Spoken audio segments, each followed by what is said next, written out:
If you're a big swim team and you like to order a lot of gear, maybe you ought to check out Swim Outlet Team Division for these reasons. Swim teams receive a 10% discount on bulk orders. Swim teams or organizations get an 8% commission on referred sales. You'll also like their customization services, which is affordable and available at all times during the year for all team gear. With over 50,000 items in stock, you can get most anything you want. Swim Outlet Team Division. You need to try it out. You'll be glad you did.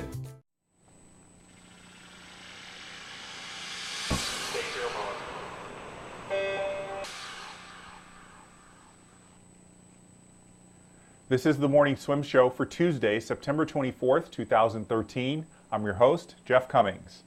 Joining me today in the Finis Monitor will be Robin Heller. She's the Executive Director and Head Coach of the Seastars Aquatics team, which focuses on getting more minorities and underprivileged children into swimming. And Robin joins us now via Skype from Pensacola, Florida. Robin, it's good to see you. How are you today? Oh, I'm doing great, Jeff.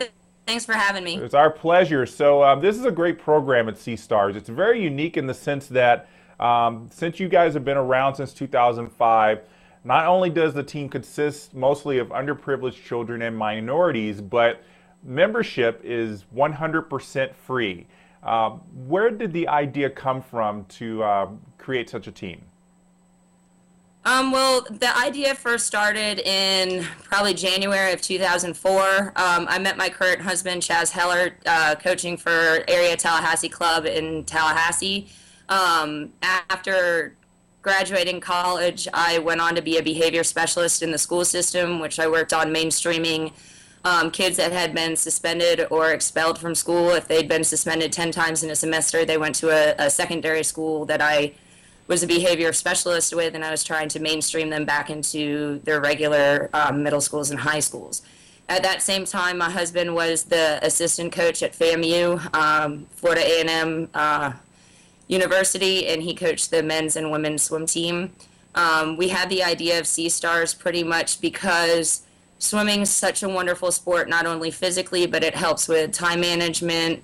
It really gets you be a part of something other than just swimming. And through that, we kind of had the idea to start a program mainly to get minorities into the sport of swimming. Chaz saw so much raw, underdeveloped black talent out there that were mostly kids that played basketball or football and started swimming their senior year in high school and then got a swimming scholarship.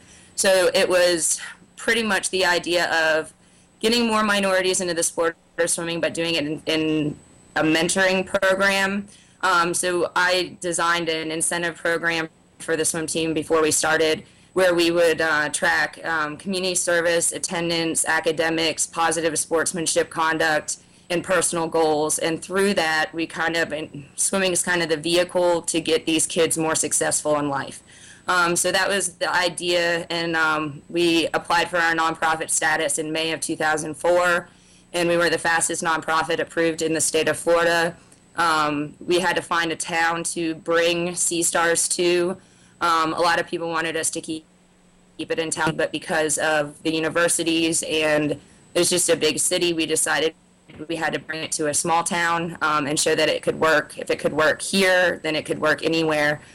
So we brought the team Pensacola. We moved to Pensacola in June of 2004, but we didn't get swimmers in the water until June of 2005, so we could really plan it to be exactly what we wanted it to be before we got kids in the water.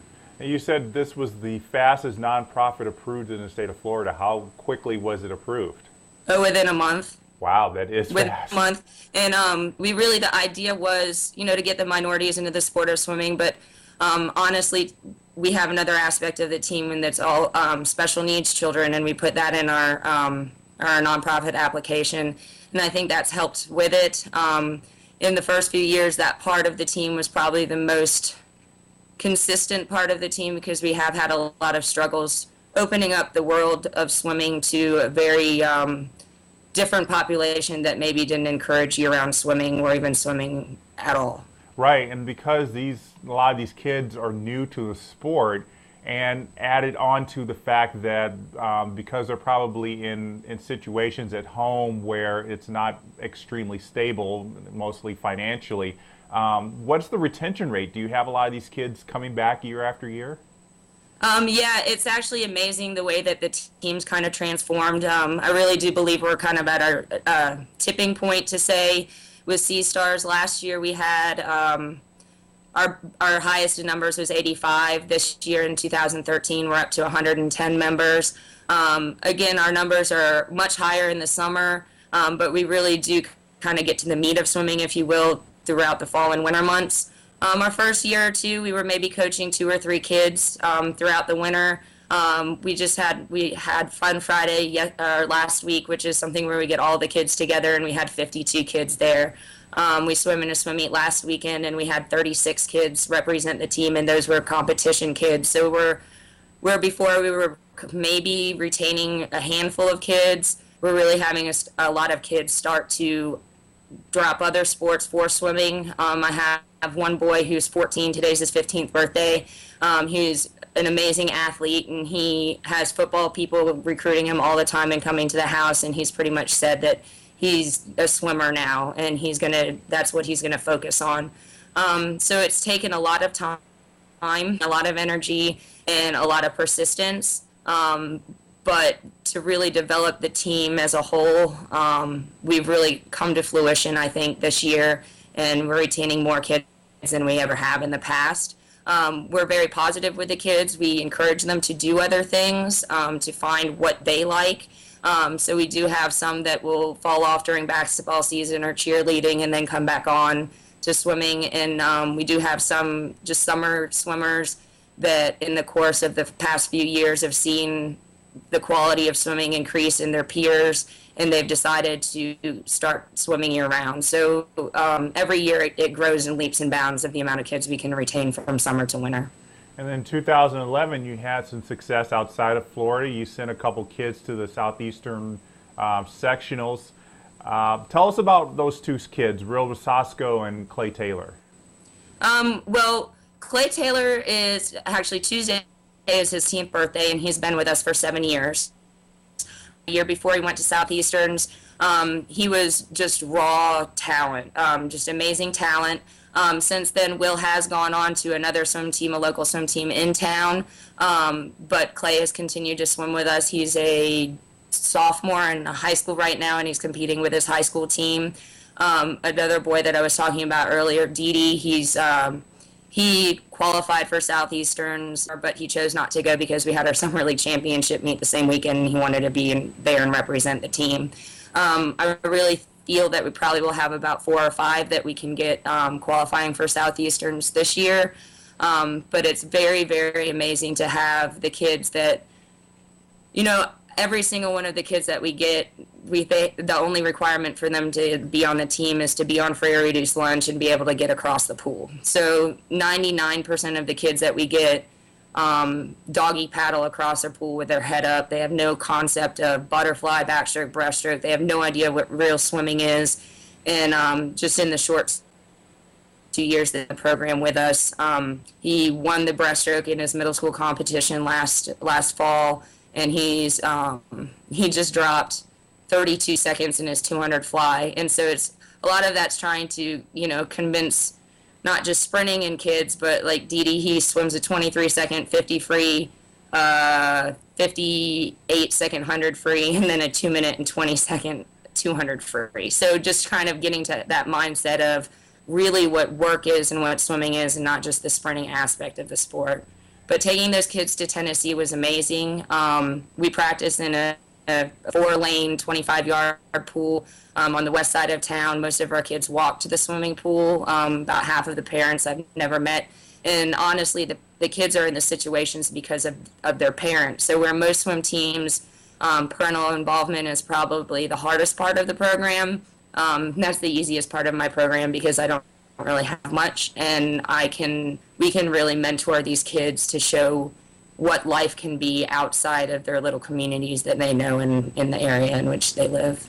Well, obviously, in dealing with kids that have these backgrounds, not just the financial, but the disability backgrounds as well, what's the biggest challenge for you on a regular basis? That's a really good question, Jeff. Is there more? There's probably more than one. I'm sure it's hard for you to pick just one. I didn't hear what you said. What'd you There's say? probably more than one. It's probably hard for you to pick just one big challenge. Yeah, I mean, when we separate the special needs aspect of the team and the regular aspect of the team, um, a lot of the regular aspect of the team, a lot of it is the kids, teaching the kids how to interact in a positive manner with their teammates and adults. Most of the time, the kids, if an adult talks to them, they at them, or they're trying to correct something that, a behavior that is maladaptive. In our situation, everything's based on positive reinforcement. Once the kids start to really feel like they're a part of something and a part of a group, it's amazing the personalities that come out. We really strive to have the idea of Seastars as part of a family, because mostly these kids don't really have a sense of family. I have a 14-year-old boy, and his mom is my age, and there's 7 children in the family with all different fathers. And so he's kind of the parent figure when mom's working. He's never able to be a child. He's never able to play and be a kid, and it gets them the opportunities to be themselves and be somewhere that they know they're safe. I always have, you always have to be on your toes, and you never know what's going to happen. Unfortunately, on Thursday evening last week, we had a 14-year-old. She wasn't on our team, but a 14-year-old was killed in cross gunfire in the neighborhood that the pool's at. And I had kids coming to me on Friday for practice sobbing because their cousin was shot, and the girl that they go to high school with was no longer at school anymore. And those are situations that, as a swim coach, you never really think about getting into those parts of life, but we're really open with those kids and know that they're not alone, and there's somewhere for them to be, and there's the issues that they deal with are issues that other kids their age deal with, and a lot of them just don't know how to deal with it, so they have each other to work with. As far as the special needs aspect of the team, when we had the idea of it, we really had the idea more that we'd have a lot more physical disabilities. I'd probably say 99% of our swim team cognitive disabilities. So working with those kids and just figuring out the right way to get them to understand what we want from them. We incorporate the team totally together as far as in swim meets, and we do a thing called Fun Friday, the third Friday of every month, where we get the whole team together and we pair kids up, and brothers and sisters and cousins can come, and we have the older kids teach the younger kids, and we have the kids interact with the special needs kids. And I think the best part of the special needs program that we offer for our regular program is our underprivileged kids understand that they're in a situation that they can change. And so a lot of these kids that don't feel like they're very fortunate in much of anything, really have a sense of, well, I'm in a bad situation, or I'm in a situation that I have control over, that I can change. And I think that's one thing that they really do teach each other. And and I don't know how much I really answered the question, but there's every day I step on the pool deck, I never know what's going to happen. The whole idea is to get the kids in the water, get them swimming, get them training, get them faster. But it's amazing how much of their life is affected through the getting in the water and training and getting faster.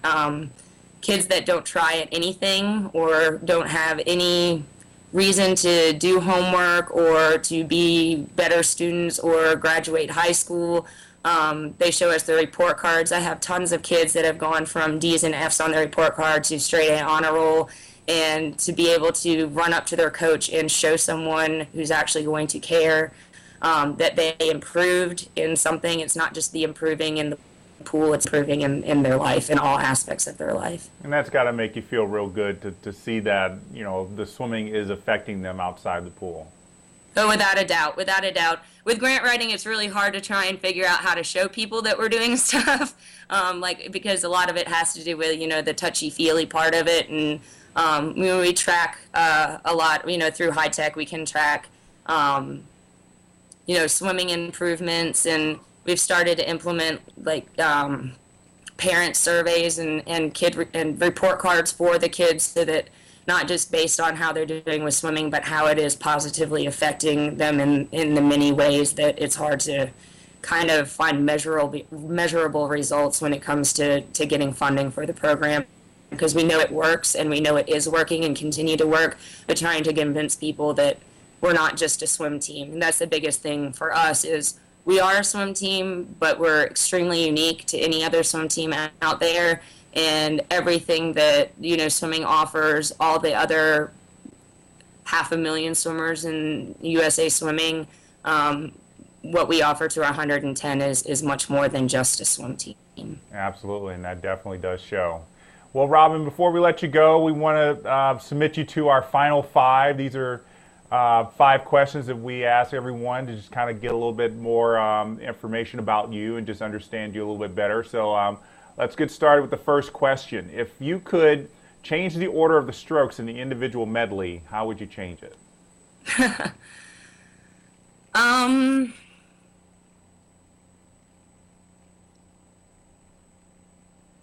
I never really thought about that before. I mean, I guess we could do it like a medley relay where you start with backstroke and go back breast fly free.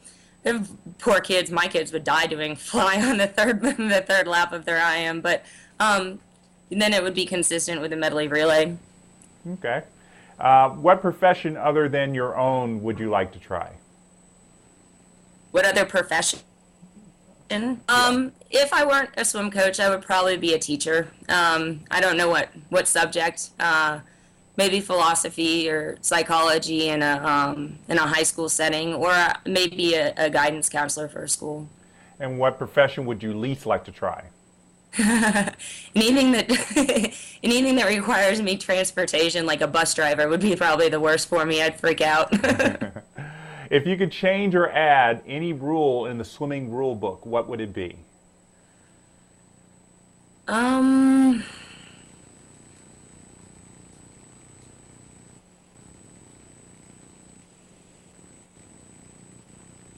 don't know. That's a tough one. I think we do a pretty good job with USA Swimming keeping the rules pretty consistent. I'm really glad they decided not to pass that crazy breaststroke rule a little while ago. That would have changed everything. Yeah. All right, last question. Where is your favorite place to go on vacation? The beach. It's only about 15 minutes away, but I like it. anything that I can do that's not anything that I can do that has to do with the water, I love. I like to surf. I love to paddleboard. My husband's a charter boat captain. I love to fish. Anything that involves water, I'm there, and I love it. Well, it makes Pensacola a great place to live then. It sure does. It sure does. I don't think I'll be going anywhere else. Well, Robin, thanks so much for joining us. Congratulations on all the success you've been having with Seastars, and we're looking forward to seeing more of your kids to branching out at sectionals, and who knows, we may be seeing them at juniors and maybe even senior nationals. I hope so. We'll be coming. We're making our way there every year. Get faster and faster. So all of those swim teams out there need to look out, because I'm going to be bringing some real fast kids to all those competitions soon. All right. Well, that is a promise. All right. Thanks so much, Robin. Have a good day. All right, Jeff. Thank you. All right. So you can learn more about Seastars Aquatics by going to their website, seastarsaquatics.org. And that's going to do it for today's edition of the Morning Swim Show. I'm Jeff Cummings. Thanks for watching.